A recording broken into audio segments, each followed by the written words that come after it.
Salute, man. Salute. Good man. It's good to finally tap in. For sure, bro. For sure, man. Yeah, I'm feeling real good about this. Excited at the same time. Just due to the synchronicities of it all and how things have aligned, man. It was definitely synchronistic how I even came about you. That was dope. I was appreciative of that. Yeah, bro. Even to just now, I was about to turn out for the night, man. And I was banging the Face Off track for about the last hour or so, man. I did.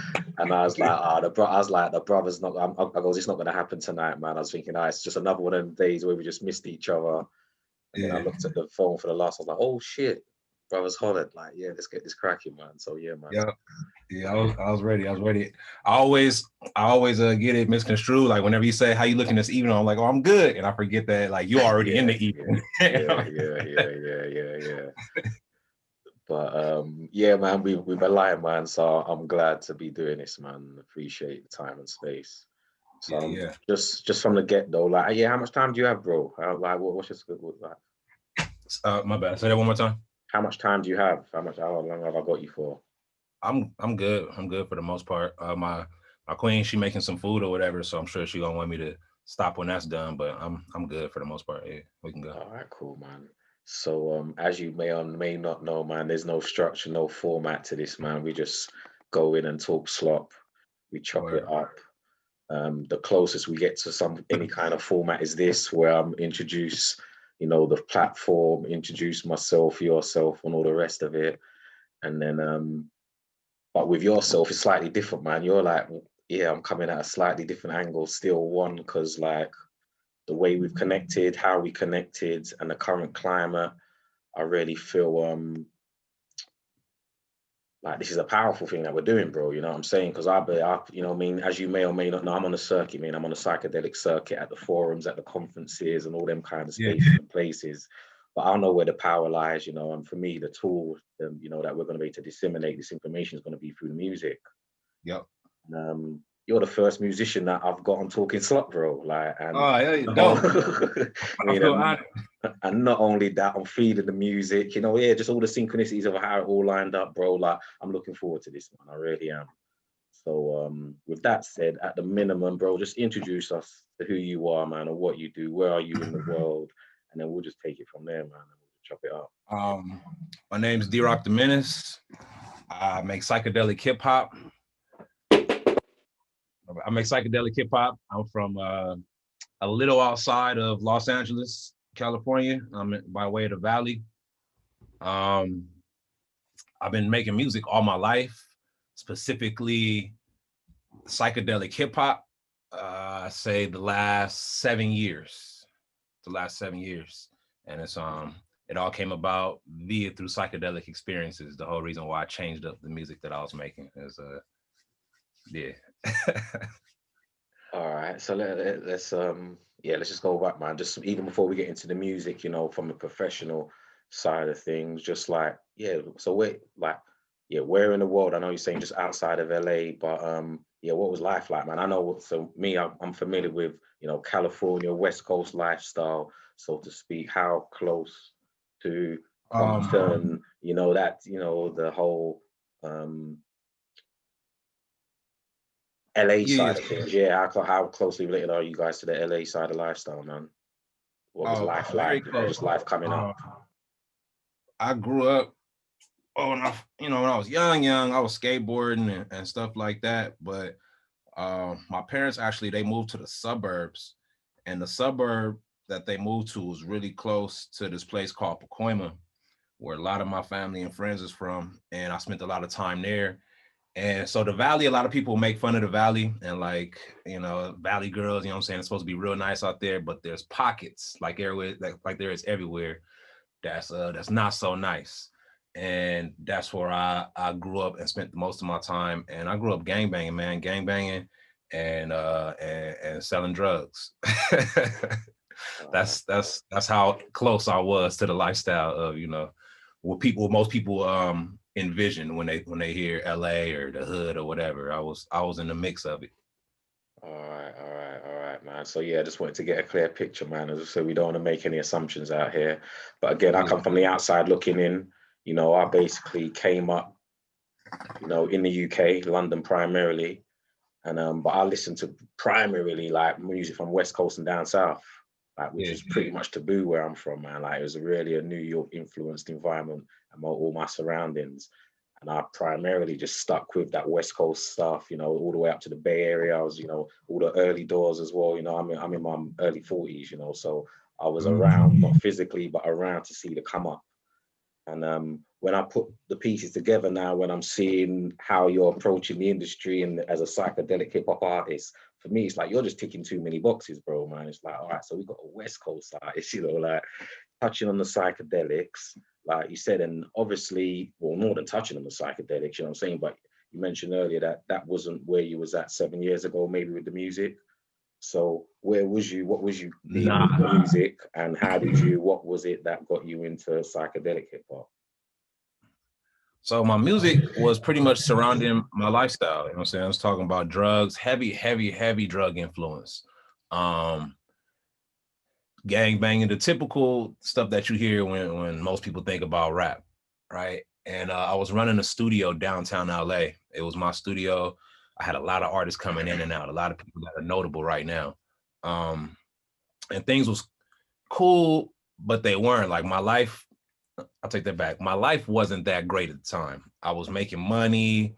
I was living it up, doing all that, but my life in terms of, you know, quality of living and happiness, it wasn't there. I was spending out a lot of money. My auntie, rest in peace, she had 4 strokes within like 3 months, so I was paying a lot of money out to the nursing home.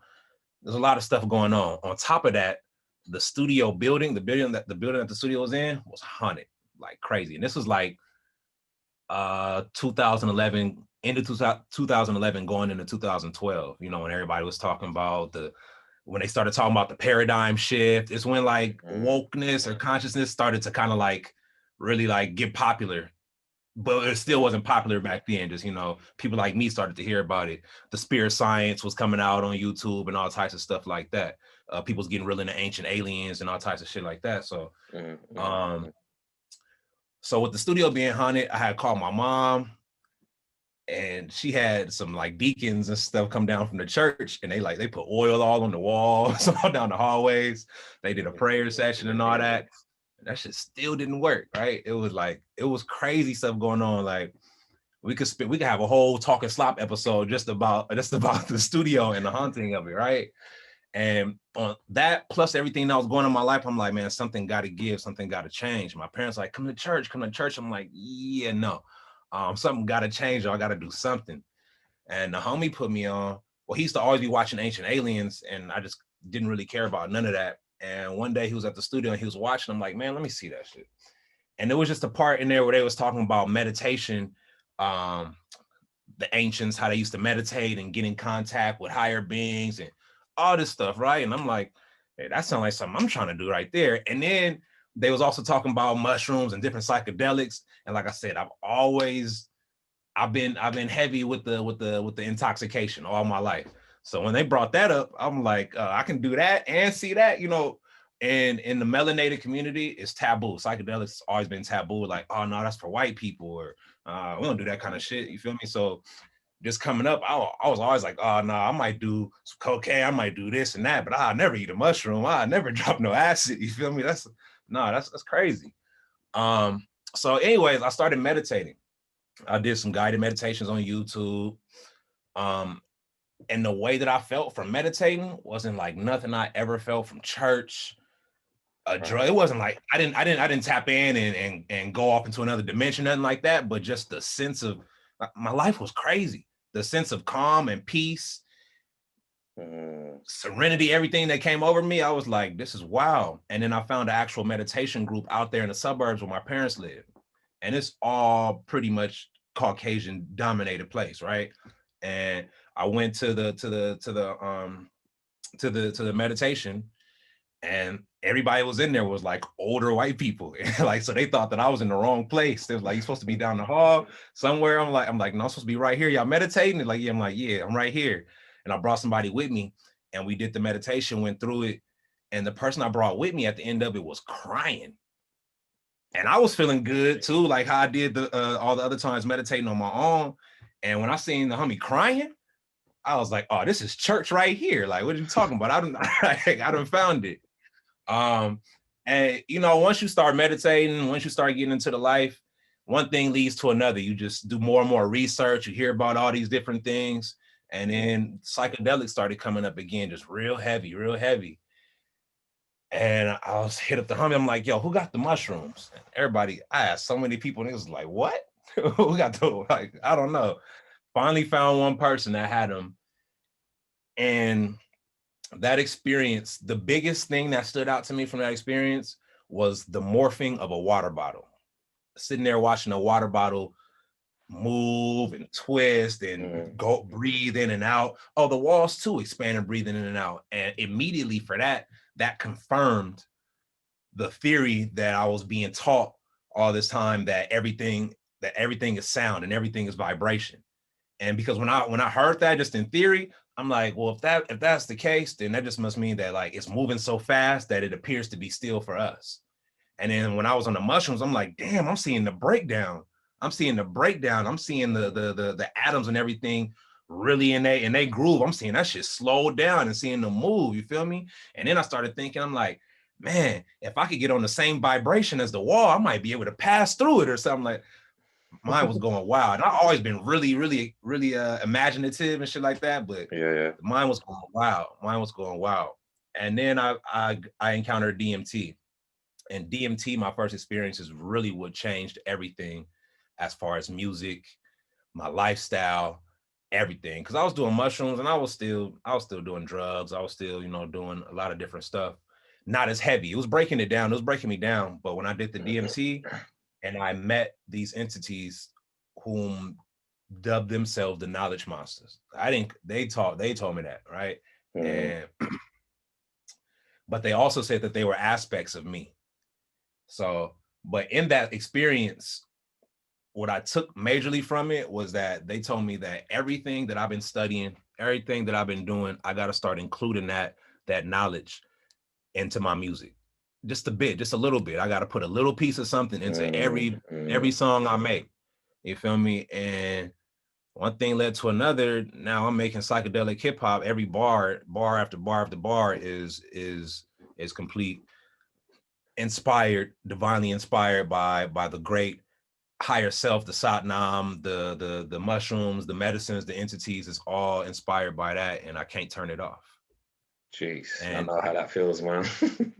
Yeah, it was a lot. It was major for me though to receive that, because in that I really sat there and I meditated on like, well, why I gotta do that? And it was because it was for people like me, people that look like me, people that come from the same background, that do what I do, that's in the drugs, that's in the gang banging, that's into all that stuff.